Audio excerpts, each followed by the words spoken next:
Hello students. So today we are going to discuss about the photosynthesis in higher plants and factors that influence the photosynthesis. Okay, so under this we are going to discuss the external factors or the environmental factors which affect the process of photosynthesis. Now carbon dioxide is first one, okay, that we are going to discuss. Carbon dioxide concentration of the atmosphere is 0.036% or 360 parts per million, okay, or 360, okay, parts per million.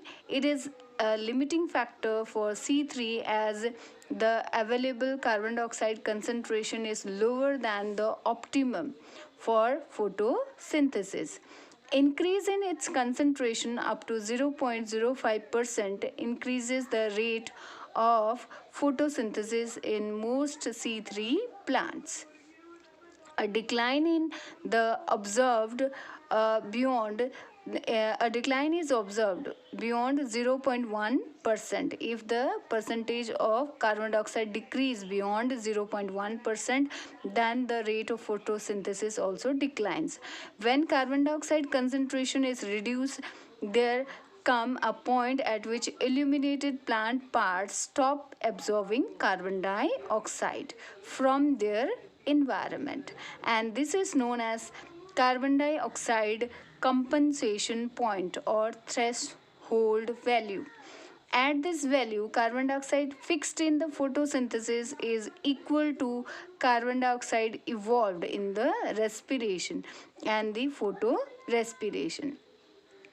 The value is 25 to 100 parts per million in C3 plants and 0 to 10% parts 0 to 10 parts per million in the C4 plants. The reason for low compensation value is for C4 plant is greater efficiency of carbon dioxide fixation through the phosphoenol pyruvate carboxylase and separation of the ribosco, that is ribulose biphosphate carboxylase and oxygenase, based on carbon dioxide fixation from oxygen evolving photolysis of the water.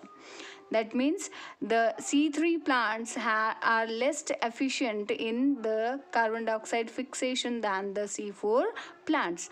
The optimum carbon dioxide concentration for C4 plant is 360 mu liter, okay,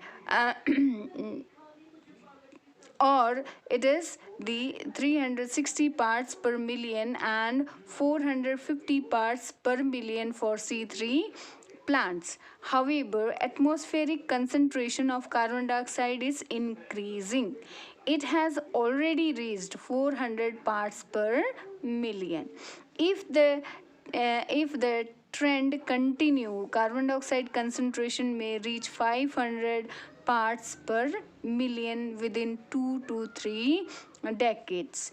It will be harmful to the photosynthetic activity of plant as well as cause high global warming. Now next is the light intensity, okay. It varies with the latitude, then altitude, season, topography, presence or absence of light interceptors like colors, dust, fog, humidity, etc. Plants are broadly classified into two groups depending upon their inability or ability to tolerate high light intensity. Now, shade plants, that is skyphytes, for example, oxalis, and sun plants, that is heliophytes, for example, Dalbergia. Okay, shade plants grow in poorly illuminated condition as below the canopy of the tall plants. Sun plants grow in the open and they need more sunlight. Okay, at the low light intensity the rate of photosynthesis is reduced. There is a point in light intensity where there is no gases exchange of photosynthesis. It is called light compensation. Light compensation point is defined as a point in light intensity when no gases exchange is observed between the environment and the photosynthetic organ illuminated by that light intensity.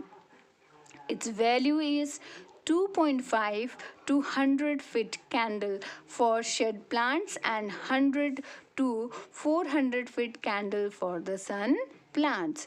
A plant cannot survive for long at compensation point because there is a net loss of organic matter due to respiration of non-green organs and respiration in dark. As the light intensity increase, the rate of photosynthesis is also increased.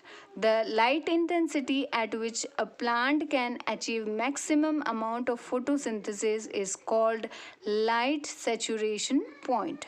Its value is 800 to 1000 feet candle, that is 10% of the sunlight in the shade plants, 50 to 70% of the full sunlight in C3 sun plants, and up to 200% of the full sunlight in C4 sun plants. Now, for example, sugar cane.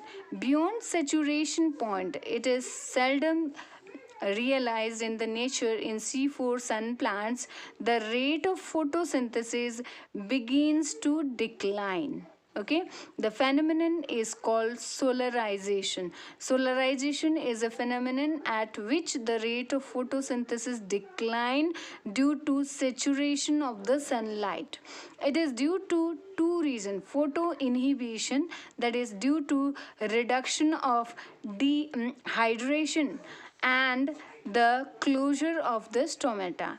Okay, and another is photooxidation or oxidation of photosynthetic pigment intermediates and the enzymes. Carotenoids are important in protecting against the photooxidation by acting as antioxidant, absorbing activated oxygen and releasing the same as molecular oxygen, and preventing oxidation of the chlorophyll and other molecules, absorbing excess light energy and diverting the same away from the chlorophyll. Okay, now next factor is the quality of light. The range of photosynthetically active radiation, that is the PAR, okay, lies between 400 to 700 nanometer. Maximum photosynthesis occur in blue, violet and red region of the light spectrum, where most of the absorption is carried out by chlorophylls. Red light favors carbohydrate accumulation, while blue light stimulate protein synthesis. Minimum photosynthesis occur in green wavelength. Plant growing under the canopy of other trees receive very little red and blue light because of its absorption by the leaves of the canopy. They receive more of the green light that is transmitted through the tree leaves. As a result, the rate of photosynthesis of herbs, shrubs, and other undergrowth in forest is comparatively low. Ultraviolet rays are harmful. Now, duration of the light also affect the photosynthesis. Continuous photosynthesis can occur in continuous illumination without any harm to the plant. Okay, though the rate of photosynthesis may slightly decline after 6 days. The temperature is another factor which affect the photosynthesis.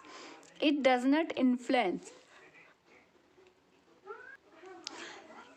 light reaction of photosynthesis but affects the enzyme controlled dark reaction. The minimum temperature at which most plants start photosynthesis is 0 degree to 5 degrees Celsius, but it can be as low as minus 20 degrees Celsius for lichens and minus 35 degrees Celsius for some gymnosperms.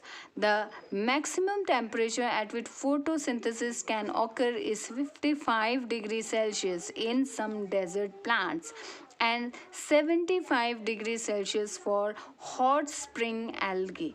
The optimum temperature is 10 degrees Celsius to 25 degrees Celsius for C3 plants and 30 degree to 45 degrees Celsius for C4 plants. When temperature is increased from the minimum to optimum, the rate of photosynthesis doubles for every 10 degree Celsius rise in temperature. Above the optimum temperature, the rate of photosynthesis shows an initial increase for short duration, but later a decline. The decline with time is called time factor. At low temperature, enzymes become inactive. C4 plants show little photosynthesis even at not so low temperature, that is 2 to 10 degrees Celsius, because the enzyme pyruvate phosphate dikinase is particularly sensitive to it. C3 plants show different response to the lower temperature depending upon their adaptability. At high temperature, C3 plants are more affected because of increased affinity of the rubisco to oxygen. Now, next limiting factor is the oxygen. Small quantity of oxygen is essential for photosynthesis except in some anaerobic bacteria. C3 plants show optimum photosynthesis at low concentration.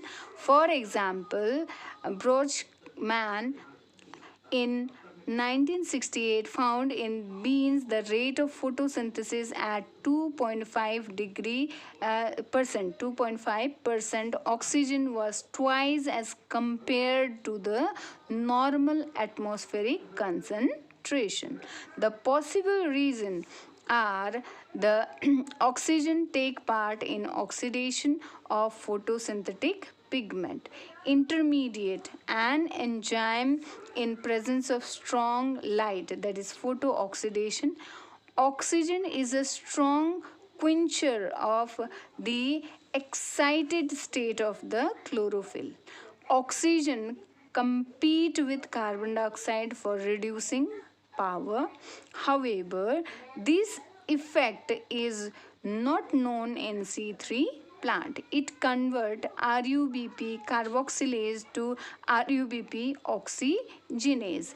At a very high oxygen content, the rate of photosynthesis begins to decline in all plants. The phenomenon is called Warburg effect.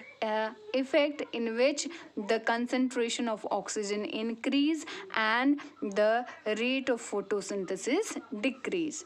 Now next we have is the water. Now water or soil water. Water supplies hydrogen ion and electron for carbon dioxide fixation. We know very well during photolysis the water break down into the hydrogen ion and OH negative ion. Then however less than 1% of total water absorbed is utilized in the photosynthesis. Rest is lost in the transpiration. Even a slight increase in the transpiration reduces the leaf hydration and cut down photosynthesis by causing stomatal closure and hence decrease carbon dioxide absorption. Loss of leaf turgidity, reduced absorption of solar radiation and decreased enzymatic activity. This is reduction in leaf water potential.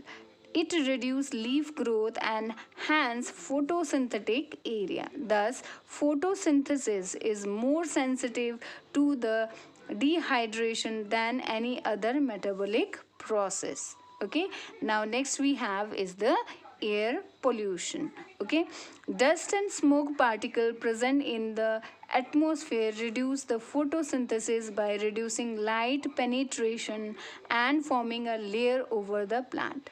Sulfur dioxide, nitrogen oxide, hydrogen fluoride and other air pollutants also decrease photosynthesis. Now next is the minerals, nutrient supply. Nitrogen is component of chlorophyll, enzyme, electron transport chain and various structures of photosynthetic cells. Magnesium is a component of chlorophyll. Iron, copper, manganese are required for synthesis of chlorophyll. Manganese and chlorine are linked to the photolysis of the water. Phosphorus as phosphate is essential for ATP synthesis. Enzyme activators of the photosynthesis include potassium and sulfur. Low availability of any of the mineral reduce the rate of photosynthesis. So these were the external factors which affect the photosynthesis.